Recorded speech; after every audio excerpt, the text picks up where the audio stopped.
Hi guys, and welcome back to Keep Smiling Adventures. And as you may know, I have just got back from doing the epic 780 mile Great North Trail. An awesome experience. But today's video is going to be all about the gear that I used, bags, all the stuff that I took. So let's get into it. I'm not going to go too much into the details of the bike because I already made a video and not much has changed on the bike. It's the Bombtrack Beyond Plus ADV 29-inch wheels with 3-inch tyres. It's the extra large version and it's got SRAM GX Eagle all around. If you want to see that bike, I'll put a card wherever it is up there and you can go check that out. Today we're going to be taking a look at the bags and all the gear, and then finally at the end if there's anything I would have changed and anything that went wrong. Okay, so let's start off with the bag. So the most important bag on your bike, for me at least, is probably the frame bag. Now I used the Blackburn Elite Outpost frame bag. I really like this bag. It handled pretty much everything perfectly. I love the storage. You've obviously got the main pocket, which this kept all my food in. I could get around. Now I can not eat a lot and still ride quite far, but I could get around 2 to maybe even 3 days worth of food just in the main storage compartment.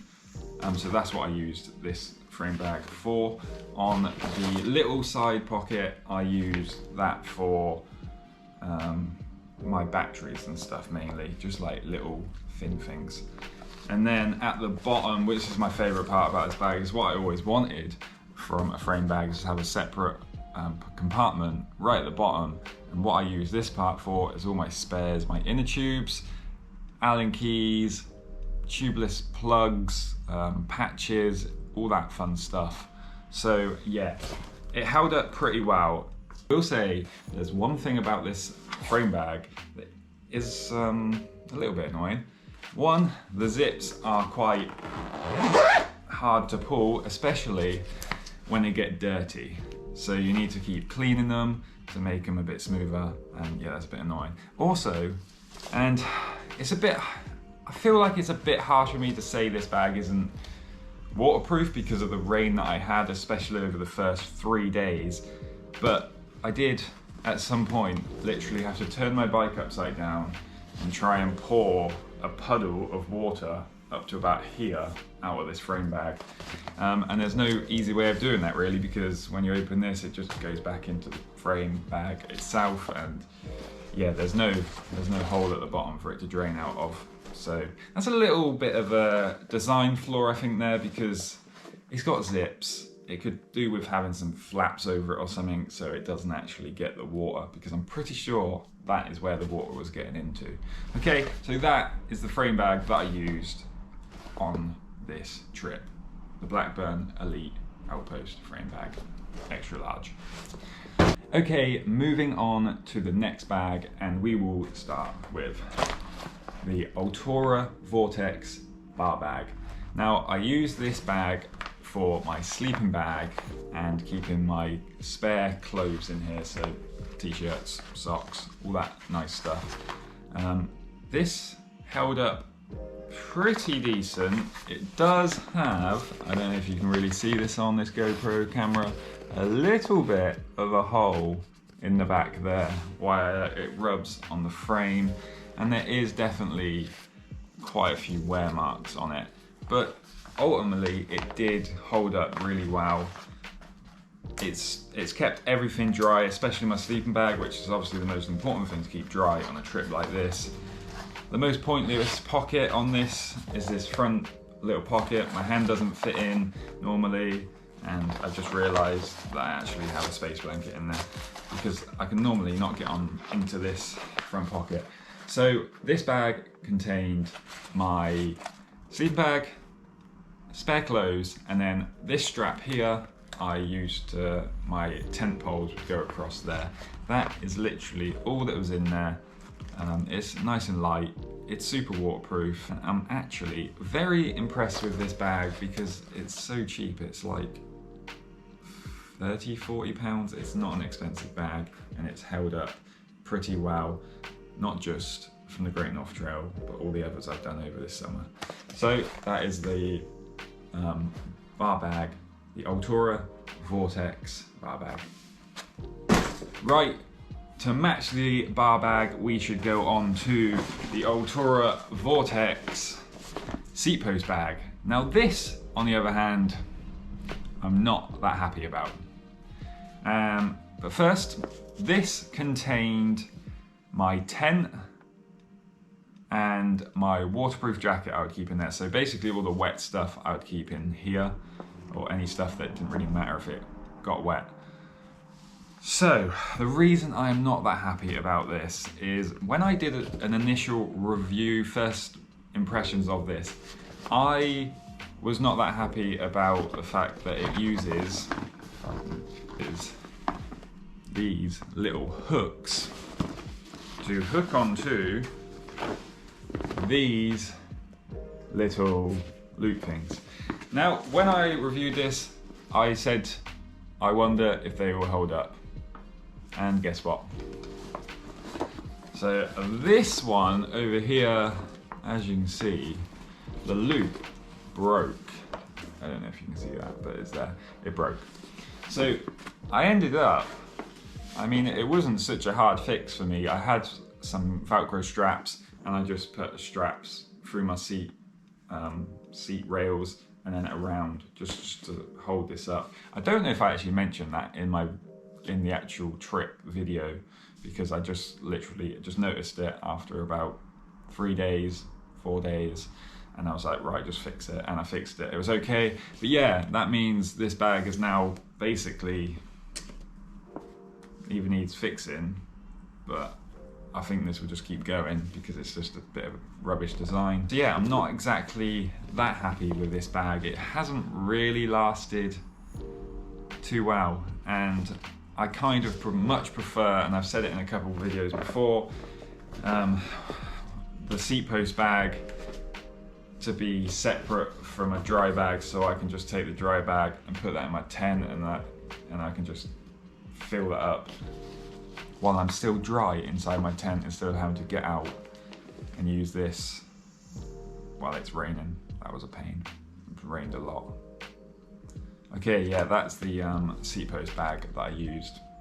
The Altura Vortex seat post bag. Wouldn't highly recommend it.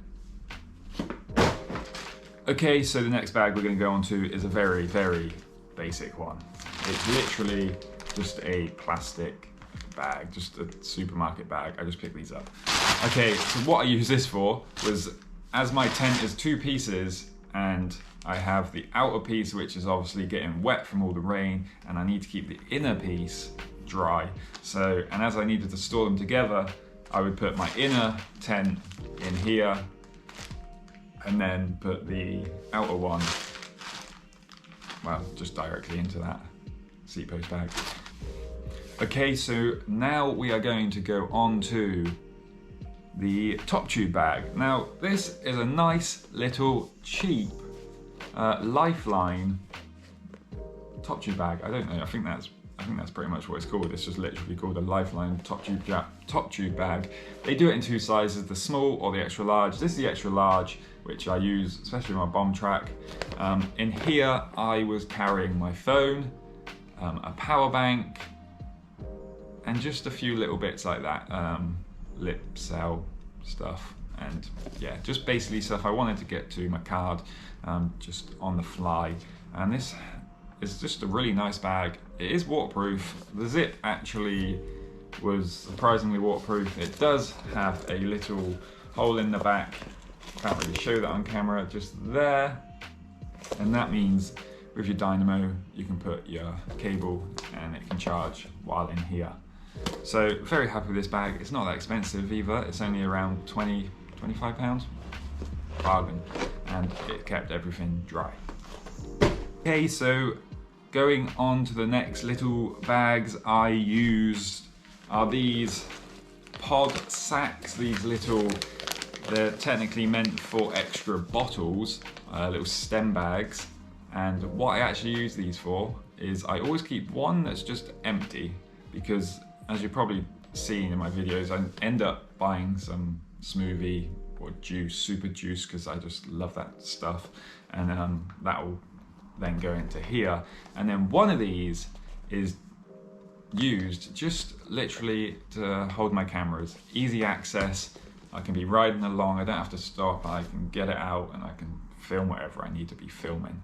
So these are from Planet X, and I think these were about a tenner each, if that. I can't even remember. They weren't expensive, and they held up really, really well. They have like the insulation-y bit inside. It probably makes a slight difference, not much, but they held up really nicely. They're just really well built, and they're waterproof, apart from obviously if the rain gets in there. Right, okay, the final bag that I used, and this is a bit of an unusual one, and I don't know if anyone spotted this, but I was actually wearing a bag on my back. Not something I would normally do or something I really like to do, but it was a needs must, because on this trip I really wanted to take my drone, and I have not found a good solution to carrying a drone on a bike without putting panniers on it, and I really don't want panniers because, you know, they're a bit heavier, they don't do as well off-road. So I used this chrome, I don't actually know the name of it, it's a chrome like one strap bag, it's a messenger bag basically, and this bag, although waterproof-ish, it couldn't handle completely the rain that I went through the first few days. It did get a little damp inside, not overly damp, nothing to like break my stuff, but this basically just carried my drone, the control for the drone, and yeah, just the batteries for the drone. That was it. Literally kept this as light as possible, didn't want to know it was there, but yeah, it's a nice little bag. Small enough, didn't get my back too sweaty. Okay, let's move on to the stuff that was in these bags and what I carried and what I took, what I used along this trip. So I guess the logical place to start is what I slept in and how I managed that. So the tent I used, and I'll put a card up here somewhere because I have done a little video on this. That tent is the Outkit Soloist in extra large. These are the poles, this is the tent. It actually packs down a lot smaller if you put it into your actual dry bags. This tent,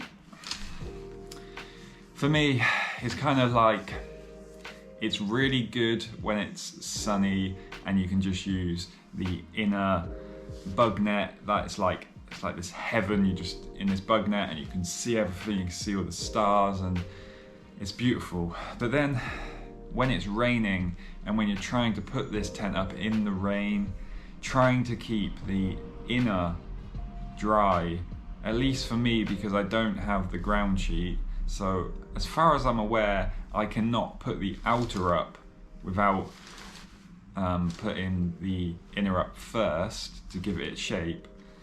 It's just a pain. So I'm not a huge fan of this tent for that reason, and also that the front door is obviously a front entrance door, and it's just a pain to get in and out, especially when it's wet in the morning. You're trying to get out and like stay dry. You just really can't, because you kind of have to like dive out, or you know, it's just all a bit of an awkward faff to get in and out of it. It held up all the rain and everything. Once I was in the tent, it was completely waterproof. I had no water getting in, and you saw some of the rain that I had to deal with. So in that respect, it held up perfectly. I'm just not a huge fan of the front door and just the whole setup of like a 2-layer tent. I kind of want that hybrid in between, I think, but I'm not sure yet. We will see if we carry on using this tent. This is the Outkit Soloist in extra large. I'll put a card up if you want to go and see me first use this tent. Right, So my sleeping bag was, well, it's kind of like an unbranded one because this is my cheap Amazon find summer sleeping bag. It doesn't have a hood, it's just a very basic one, and funnily enough, the zip has been broke for ages, but because when I did this trip, it just was not cold at all, this was the best option to take. This is the smallest one I have. My other Alpkit one is a slightly warmer, slightly heavier one, and I just wanted to pack as small as possible.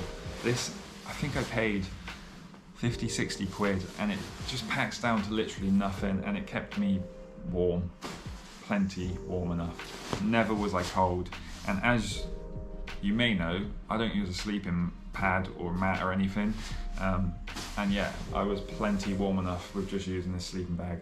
I'm going to try and find the link on Amazon. It was like 50 quid, 60 quid, I think it went up, but yeah, it's pretty cheap, but it does the job if you just want like a cheap down summer sleeping bag that doesn't cost over like £100. That is a sleeping bag. It's a no brand. Okay, so let's talk about water management on this trip. So I took 3 bottles, not this one because, wow, I actually lost one of my bottles. So I took these 2 and then another one, like this yellow one. The way I set these bottles up was, this one was underneath my frame on like the down tube. I basically didn't really drink from this because it just gets clogged with like dirt and stuff. It just had water in it and it was just like a backup. And then if I did need it, I would just obviously take the lid out and just pour it into another bottle. Didn't want to be drinking from this dirty one because I didn't have a lid for this one. So then we had 2 or more of this size bottle on the forks, and it worked perfectly. Now, how I got my water, I didn't stop at shops. Well, I did occasionally, but for the most part, I got my water from using the Gatitin, is that how you pronounce it? B-free water filter. This thing is just like, it's probably one of the best investments you can make if you're going bikepacking. Not needing to worry about finding a shop, not needing to go and ask a pub or something if you can fill up your bottles. Just find a stream, fill it up, either drink directly from it or just pour it into your bottles like I did. It weighs literally nothing. Once you pack it down, it's literally just the filter. It's literally just that. It's tiny and it's well worth the £35 that it is. I'd highly recommend getting a water filter, and I'd definitely recommend this one. It was perfect. Okay, so now let's go on to spares and repairs. I carried 2 inner tubes. One is actually currently in the tire right now, so that's why I've got 1. Yeah, just 2 inner tubes I carried. I went originally tubeless, so 2 was plenty. I only used 1. In terms of tools, what I took was a tubeless repair kit, the plugs, and also this has some glue and some patches for the inner tubes as well that I've stuck in there. The pump I used, which I've had this pump for absolute ridiculous amount of time and it just keeps going, is the Lenzine. I never know how you pronounce things. The pressure drive. It works pretty well. Also, I took a lighter. I take this because a tip I was given once by a mechanic is if you're ever trying to glue patches down on an inner tube, it's really, really useful once you put that glue on, just to set fire to that glue just for literally a split second, a second, blow it out, then put the patch on it, and it just makes the glue really, really sticky, and no wait in there for 5 minutes trying to make it stay there and stick. Just burn it, stick it on, and it works literally like 90% of the time in my experience. What I took was basically just this one multi-tool because it's literally got everything on it. It's got 2 tire levers on the side, it's got a chain tool, and then you use the tire lever to do the Allen key bit there, and then it's got all the different sizes of the Allen keys, and a Phillips screwdriver. And also a flathead screwdriver. And also, randomly, I found another tyre lever in my frame bag when I was riding, so that was a win. 3 tyre levers in the end. Not that I really need them with the tyres that I was using on my bike. Okay, let's go over all the clothes that I took, and it may surprise you that I didn't take really that many. So in terms of shorts, I am a big fan of just wearing the Lycra, the bib shorts, because they dry super quick, and my shorter choice on this trip was some Movelo bib shorts. I have 2 of the same pair, so no, I didn't just wear the same pair and absolutely stink. I wore 2 pairs and absolutely stunk. Yeah, these were really good. They were in the sale, 50 quid each, bargain. And I've always rated Movelo bib shorts. If you're tall like me, 6'6", I'd give them a go, because I always find them pretty comfortable, and they're not over the top on their prices. They're fair and they're good quality. So 2 pairs of bib shorts was all I took in terms of shorts. Socks, now I took 1, 2, 3, 4, 5 pairs of socks. I think that was all I took. Yeah, I went through a few pairs of socks. You saw me washing them in a stream, and yeah, because it was raining so much, I tried to get everything dry as much as I could, but yeah, it was such a pain. Socks, off-road, important. Take a few pairs. They don't weigh that much either. Tops and t-shirts. When I'm off-road, I don't really like to wear full kit, like roadie kit or anything like that. I just like to wear the bib shorts with a more of a casual long sleeve t-shirt, ideally, so I can protect my arms when I'm going through stinging nettles and all that fun stuff. So I took just 2 t-shirts. This one is actually a Movelo one as well. It's just a, your standard long sleeve t-shirt. This one was really good. It dried really quick, and this was the one I rode in for literally most of the time, actually. Like, yeah, that was the one I rode in for the most of the time. And then I also have this Polaroid, just another long sleeve standard black t-shirt. It's being used so much that it's bleached from all the sun. I pretty much didn't ride in this. I used this mainly to sleep in, especially over them first few nights, because I was obviously a bit damp and I just wanted to get into some dry, clean clothes, and then in the morning I had to get back into that wet clothes, because I knew it was still going to rain. I knew it was going to get wet, so there was no point getting the dry stuff wet. Right, that was the 2 t-shirts that I took. I always, and I cannot live without, when I'm riding, the good old cycling caps, eh? And my cap of choice is from a really cool company in London, Pedal Me. They are doing some great work. You should go check them out. Great little hat. Once you wear one of these hats, you just can't unwear them. They're just too good.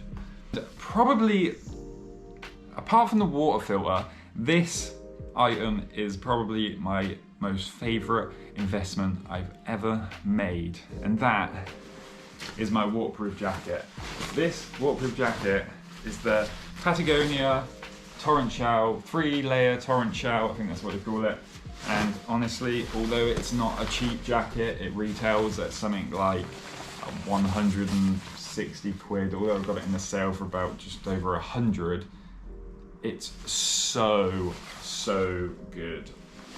I literally, them first few days, as you know, did not stop raining, and my t-shirt was still actually dry at the end of the day. It's insane how waterproof this is. I always recommend, if you're going to be doing like bike packing and stuff, don't go for a cycling specific jacket. Go for a normal one. Go for a size up. Get one with a hood. So you can stop at the end of the night. You can get like, the cycling ones are okay, but they're just nothing on a jacket like this. This also has pit zips, so the most common problem with wearing a waterproof jacket in cycling is you just sweat. It's not actually getting wet from the rain, you just sweat. But because these pit zips, and especially when you're on a bike like that, they're open, and it just airs that out. And honestly, I cannot praise this jacket enough. It's just so good, so bloody good. Highly, highly recommend it.